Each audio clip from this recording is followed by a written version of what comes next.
As far as I'm concerned, the field of parapsychology and the realm of the paranormal deal with just a handful of basic phenomena. One would be telepathy, which would be a kind of mind-to-mind interaction.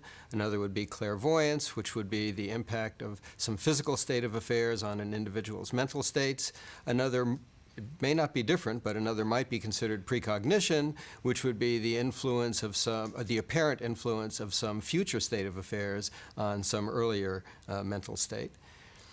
Another would be psychokinesis, or roughly mind over matter, and finally there would be survival of bodily death.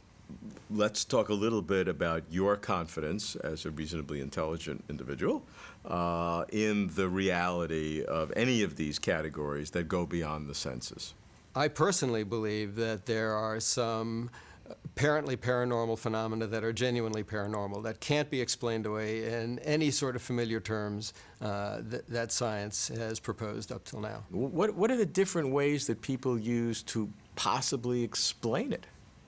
Some people think you can explain paranormal phenomena, assuming they're genuine, in more or less conventional scientific terms, by some extension of contemporary physics. Others would say that we need to revert to some radical, non-physical realm in order to explain all of them. I steer a kind of middle course there. I would say if the evidence for survival of bodily death is concerned, standard physical explanations could go out the window. But as far as ordinary ESP and psychokinesis are concerned, the picture is a little more complicated. Now let's suppose that psychokinetically we can produce things, as in poltergeist cases, in terms of somebody's anger or emotional distress. There's a psychological component to the phenomenon which I would say cannot be reduced to any sort of conventional physical explanation.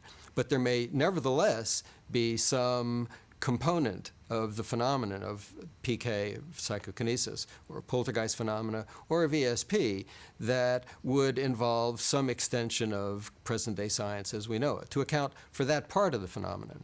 But that doesn't have to posit some existence of spirits and worlds beyond this one. No, it doesn't. The key point, I think, is that on the kind of view that I would push for, we need to understand that human beings are, generally speaking, more remarkable creatures than we like to give them credit for, that we have within us capacity for a range of performances, psychic and non-psychic, that most people, or many people at least, aren't willing to countenance.